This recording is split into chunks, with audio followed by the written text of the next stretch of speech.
یہ اس کا ریلیونٹ سوال نہیں بنتا اس منسٹری سے، یا فریش کوشچن ڈالیں پلیز. جی نیکسٹ کوشچن شیر افضل خان صاحب. Thank you honourable speaker. سوال نمبر پڑھیں. سوال نمبر 53. آنسر بھی ٹیکن ایز ریڈ سپلیمنٹری. میں نے گزارش یہ کرنی ہے کہ یہ آنریبل ایوان میں وزراء صاحبان کیوں نہیں آتے ہیں جوابات کے لیے؟ جس دن اب یہ اسحاق ڈار صاحب جو ہیں وہ دوربین پہ بھی نظر نہیں آتے ہیں، جس دن وزیر اعظم صاحب آتے ہیں اس دن وہ بھی تشریف لے آتے ہیں. اور یہ جو جواب دیا ہے ذرا جناب میں پڑھ دیتا ہوں. اس میں یہ کہتے ہیں کہ پاکستان بھر میں جتنے سفارت خانے ہیں، جتنے کونسلیٹس ہیں، ان تمام کے امپلائیز، سفیر حضرات، سب کو جو ہے تمام بقایا جات آج تک ادا کی جا چکی ہے. جبکہ دوسری طرف جو فارن آفس کے امپلائیز کی جو یونین ہے وہ بار بار ڈیمانڈ کرتی رہتی ہیں کہ جی سفارت خانوں میں 3 مہینوں سے تنخواہیں نہیں پہنچتی ہے. دوسری میری ایک گزارش ہے اسی سے ریلیٹڈ کہ پاکستانی آج کل یونائٹڈ عرب امارات میں جب جانے کے لیے اپلائی کرتے ہیں 99% سے زیادہ ویزے ریجیکٹ ہو رہے ہیں، اور بہت ہی زیادہ تعداد میں پاکستانیوں کو اس سے زحمت ہو رہی ہے.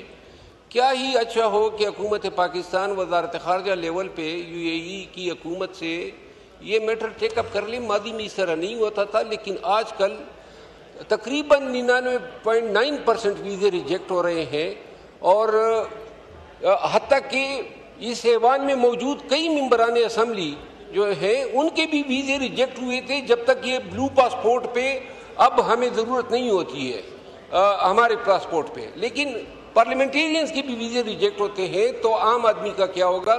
یہ UAE کی حکومت کی یہ ویزا پالیسی جو ہے اس کو اگر بائی لیٹرل لیول پہ گورنمنٹ آف پاکستان ٹیک اپ کرے تاکہ پاکستانیوں کے اس مسئلے کا حل ہو. جی طارق فضل چودھری صاحب.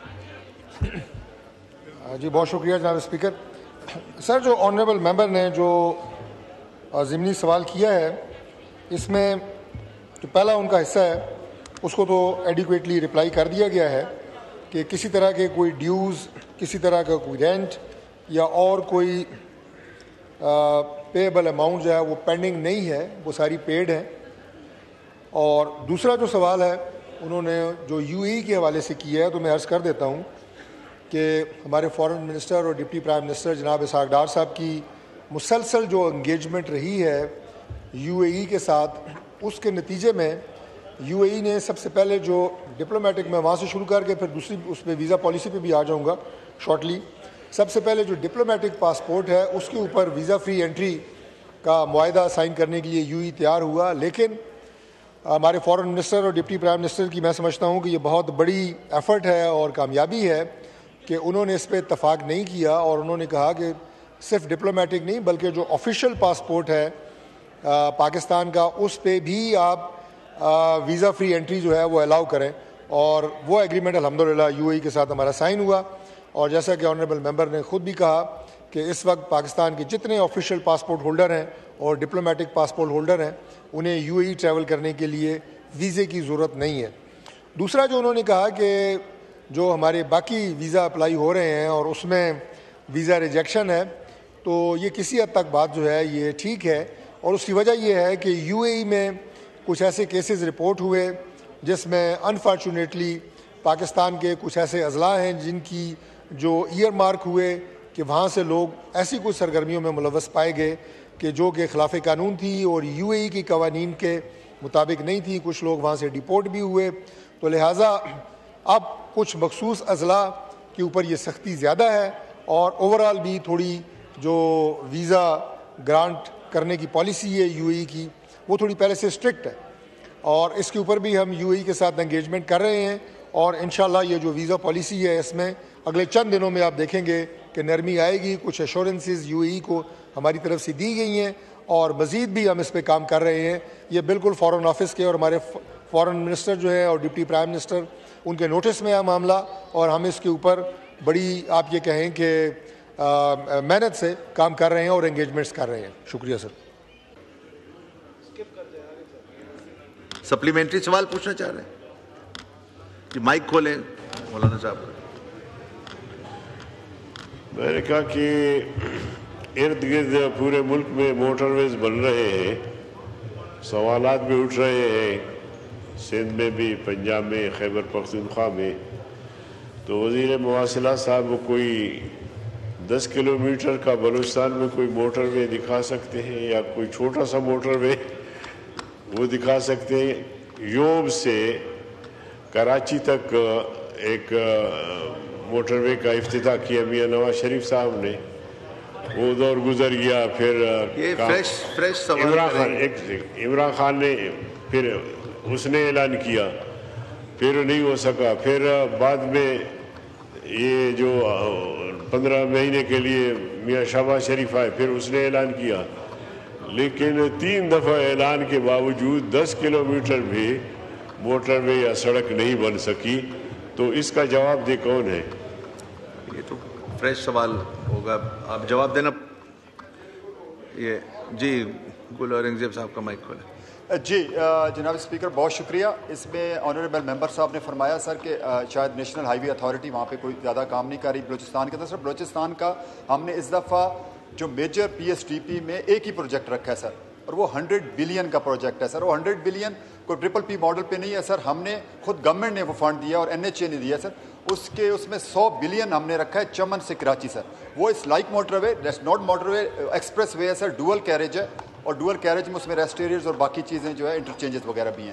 تو وہ ہے. دوسری چیز جو موٹر وے بن رہے ہیں سر, یہ پبلک پرائیویٹ پارٹنرشپ ٹرپل پی پہ بن رہے ہیں, جہاں پہ بھی فیزیبلٹی بنتی ہے سر وہاں پہ آتے ہیں. چونکہ موٹر وہاں بلوچستان میں سر آپ کے جو ٹول پلازاز کا معاملہ ہے, وہاں پہ آپ ٹول پلازا لگاتے ہیں, وہ ٹول پلازا اڑ جاتا ہے. جب ریونیو نہیں ہوگا سر تو ٹرپل پی ماڈل کے اوپر لوگ نہیں آ سکیں گے. دس از دا بگیسٹ ریزن سر کہ وہاں پہ جو ٹرپل پی ماڈل کے اوپر لوگ نہیں آ رہے. بہت شکریہ.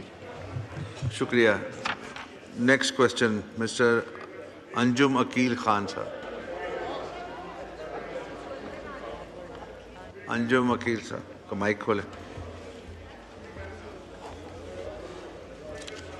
تھینک یو جی صاحب. اس میں بحث تو نہیں ہو سکتی نا. آپ نے سوال کیا, جواب آ گیا مولانا صاحب. نہیں, آپ اتنے سینئر پارلیمنٹیرین ہیں, پلیز نہیں, یہ کاروائی چلنے دیں پلیز. کوشچن نمبر 50 آنسر بھی ٹیکن ایز ریڈ. سپلیمنٹری. سر میرا سوال یہ ہے کہ یہ 2 گیسیں ہیں, ایک مقامی گیس اور ایک RNG گیس ہے, تو ان کی قیمتوں میں کیا فرق ہے؟ اور دوسری یہ ہے کہ یہ بھی ایک بڑی اللہ کی نعمت ہے کہ ابھی گیس شروع ہوگی, میٹر لگنے شروع ہو گئے ہیں. نئی لائنیں کب تک ڈالنے کی پرمیشن ملے گی؟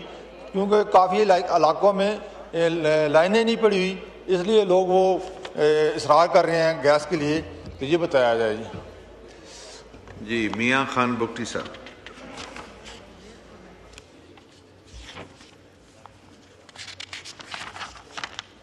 میاں خان بگٹی صاحب کا مائک کھولیں.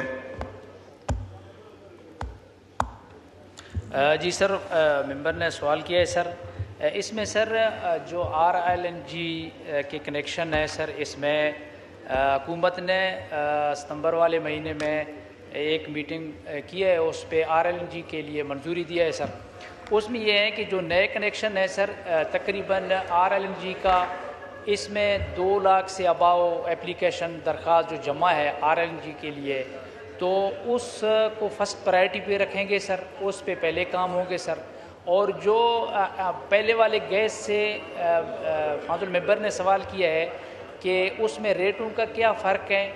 پہلے سے سر جو کنیکشن لگے ہوئے ہیں, جو ابھی RLNG میں دیں گے, اس میں صرف ریٹوں کا فرق ہے سر. باقی جو کنیکشن ہے, جو پائپ لائن ہیں آلریڈی جو بچھائے ہوئے ہیں, وہ آلریڈی وہی ہے. جو پہلے ابھی جو نئے کنیکشنوں کا جو اپلیکیشن آیا ہوا ہے 2,50,000 اپلیکیشن آئے ہوئے ہیں, فرسٹ پرائرٹی پہ اس پہ کام ہو رہا ہے سر. اور اس پہ جس کے سیکورٹی, جس کے پیسے جمع ہیں آلریڈی, اس پہ کام ہو رہے ہیں, وہ پہلے مرحلے پہ وہ ہوں گے سر. اور جو وہ جو کمپلیٹ ہوں گے, اس کے بعد میں جو کنیکشن جو بھی بولے گا RLNG میں, پھر اس کے لیے بھی دوبارہ منظوری ہوں گے سر. فرسٹ پرائرٹی پہ جو پہلے آلریڈی 2,50,000 کی اپلیکیشن جمع ہے, RLNG پہ وہ کنیکشن کی جو پابندی تھا وہ ختم کر دیا حکومت پاکستان نے سر, اور اس پہ کام ہو رہا ہے سر. Thank you sir. شکریہ. نیکسٹ کوشچن جی مس نیلم صاحبہ. السلام علیکم سر. یہ تھینک یو سر. یہ سوال آ جائے ایک منٹ. نیلم صاحبہ, منسٹر صاحب کچھ اس میں. جی طارق فضل چودھری صاحب کا مائک پر. بہت شکریہ جناب اسپیکر. جناب اسپیکر, جو ہمارے آنریبل پارلیمانی سیکرٹری صاحب نے جواب دیا ہے, میں تھوڑا سا اس میں ایڈ کروں گا. گزارش یہ ہے کہ RLNG کے جو کنیکشنز ہیں وہ پرائم منسٹر صاحب کی ہدایت کے اوپر اس وقت پورے پاکستان میں وہ کنیکشنز لگائے جا رہے ہیں, اور ان کی ایگزیکٹ تعداد اپلیکیشنز کتنی پینڈنگ ہیں وہ پارلیمانی سیکرٹری صاحب نے بتائی ہے. لیکن میں چھوٹی سی ایک بات جو ہے وہ ایوان میں رکھنا چاہتا ہوں, وہ یہ ہے کہ RLNG کے جو قیمت ہے وہ ہماری جو سوئی گیس ہے اس سے زیادہ ہے. اس لیے جو صارفین RLNG کے لیے اپلائی کر رہے ہیں کنیکشنز کے لیے, انہیں یہ بات ذہن میں رکھنی ہوگی کہ ان کے بل نارمل سوئی گیس جو ہے اس سے زیادہ آئیں گے. لیکن جو ہماری LNG ہے, جو سلنڈرز پہلے جس سے پہلے وہ استعمال کرتے رہے ہیں, RLNG اس سے سستی ہے تقریباً 30 سے 35%. تو یہ ایک بہت بڑی فیسلٹی ہے, اور اس میں آپ اس جو آپ کو زحمت ہوتی ہے سلنڈر لانے لے جانے اس سے بھی بچتے ہیں. 30 سے 35% اس سے سستی ہے, لیکن نارمل سوئی گیس سے یہ مہنگی ہوگی. لہٰذا سردیوں کے دنوں میں RLNG کا کنیکشن لگا کے اگر آپ بے دریغ ہیٹر استعمال کریں گے, گیزر استعمال کریں گے, تو تھوڑا احتیاط سے, کیونکہ تھوڑی مہنگی گیس ہے. Thank you sir. شکریہ. نیلم صاحب. اچھا سر, تھینک یو. سوال نمبر پڑھیں. سر سوال نمبر 54 ہے. میرا سوال وزیر برائے توانائی بجلی ڈویژن بیان فرمائیں گے کہ 1 سے 200 یونٹ تک جو بجلی استعمال کرنے والے جو صارفین ہیں ان کو, اور 200 سے زائد بجلی استعمال کرنے والے صارفین کے لیے ٹیرف یکساں پیدا کرنے کی بابت کیا اقدامات کیے گئے ہیں؟ 1 سے 200 یونٹ کے لیے ٹیرف کو کب تک زیادہ یونٹ پر عائد ٹیرف کے مساوی کیا جائے گا؟ اور دوسرا سر یہ آپ دوسرے سوال پہ چلی گئی ہیں. آپ کا سوال نمبر 51 ہے. نہیں سر, میرا 54 ہے. اچھا تو نہیں, یہ 51 ہے, اس پہ جائیں پلیز. سر 50 میرا 54 بھی ہے, لیکن نہیں 1 پہ میرا نہیں ہے سر, یہ سنجے پروانی کا ہے 51. 51 آپ دیکھیں, یہاں دوسری بک پہ جائیں. دوسری